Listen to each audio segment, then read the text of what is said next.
Good afternoon, everybody. Welcome to the first ComCAN network event for 2021 and hopefully not the last. I'm just conscious that there's a screen here and there's a bunch of people behind there that can't see me. My name's Bron Graham. I'm the Assistant Secretary of Media Communications here at Defence. We're hosting ComCAN this year, and it's a great pleasure to have you all out of your busy schedules to join us today to continue the conversation of sharing and networking across government communications professionals. I'd like to start by acknowledging the traditional owners on the land in which we meet today, the Ngunnawal people. I pay my respects to their elders past, present and emerging. And I'd also like to acknowledge any Aboriginal and Torres Strait Islander people who are here today, and also pay my respects to any Aboriginal and Torres Strait Islander men and women or all Torres Strait Islander and Aboriginal men and women who have served in the defence of our country in times of peace and war. I'll start by doing a little bit of housekeeping for the team. We are filming the event today and we intend to make it available to those among the network who aren't able to join us. The network is some 700 strong. We've got a great representation of you here today. We'll provide those details across the network over the next week. If I could ask, if you haven't done already, to turn your phones to silent, just for the comfort and smooth running of the proceedings today. For those of you who are here in person, just a reminder that we are required to comply with the ACT Government's COVID safe arrangements, and if you haven't already checked in using your Check-in Canberra app, please make your way to one of the signs so you can do that. Those signs, I think, are at the entrances to the theatre. From a security perspective, I think if you could just make sure you've got some form of pass showing at all times or some identification on you. We aren't too strict with that here on the Adva campus. For those of you who do need a bathroom or a rest break, they are located underneath this theatre. If you go out the door that you came in, they are located on the ground floor between the north and south lobbies. If we do have to evacuate today, I think most of you are sitting on the bottom half of the theatre. The best way to get out is through the entrance to my right, to your left to the south lobby. For those of you sitting above the walkway, if you would like to exit in the event of an emergency, through the door to your right and my left. Our assembly area is the parade ground, the grassed area outside Adams Auditorium. Well, as I said, my name's Bron Graham. I head up Media and Communications in Defence. It's quite a large team compared to those at which many of you work in, but not dissimilar to some of the challenges and the roles and the purposes that you all perform. I'd like to start with some reflections on the last 18 months. Although I've been in this role for only 6 months, I have been in and around the team for a little longer than that. And from our perspective, and I'm sure from many of yours, the bushfires that we were facing some now 18 months ago, the COVID response that has been mobilised right across government, floods, cyclone responses, vaccine rollouts, we've all been providing this support domestically and internationally, and I think the importance of our strategic messaging and communications in that landscape is increasingly important for us all. More than ever before, the strength of the public service has been on show. The work and the mobilisation of Workforce into Services Australia is a testament, I think, to the way in which the public service comes together in times of national need. And equally, I have seen that at play in terms of the messaging that we have been collectively developing and getting out to the Australian community. In this environment, more than ever, the importance of getting that message out in a complex, challenging and contested environment is critically important.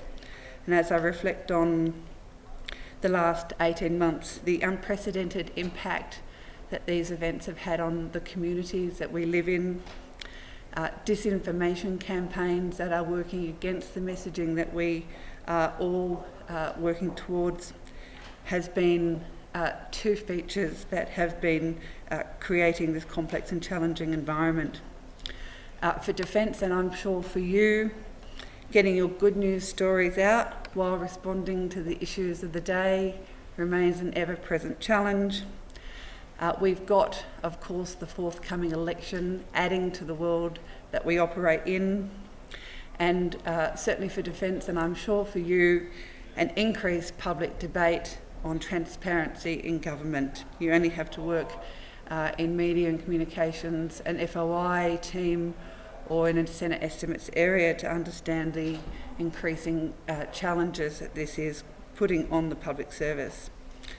So these are some of the early reflections that I offer you for today as you start a conversation about what this means to us as media and communications professionals. I don't have the answers to help you thrive in this environment, although I wish I did. But I do know that we will be successful if we work together to build strong interagency connections, that we listen and learn from each other. And today is part of that story. ComCAN as an entity supports this, but as equally do our informal networks. I ask you all and challenge you all to think about your role as communication leaders in the public service. Leading at all levels, don't wait to be asked, reach out and build the networks across the community that we operate within. And finally, investing in and developing our people. I believe that these things are critical for us as an Australian public service and specifically communications professionals. These are the things that will set us up for success in the environment that we're operating within. Today we have had one of our presenters unable to join us at the ASD Cyber presentation. I want to thank the presenters from the Office of the Governor-General, Rob, hi, Home Affairs, Laura, and the National Indigenous Australians Agency, James, who will share some of their experiences and stories with you. David Edlington from my team will kick off with some stories about how we help and shape and influence the news. And I'm hoping there's some opportunity for you all to have some informal networking throughout the day. I did say that we had the ASD presenter not able to join us today, and so the team asked me just to expand on my initial remarks a little bit further. So a little, in a sense, it's a little unprepared. I reflect on some of the challenges that I've faced this year, and that is, I think we've had 8 ministers, someone count them for me, this year in the last day, in as many months. Minister Dutton, of course, Minister Reynolds, Minister Price was there temporarily. We've now got Assistant Minister Hastie.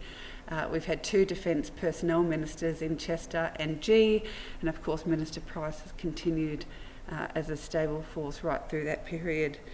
It's been an interesting environment, particularly thinking about how we support them and the messaging of government in that time.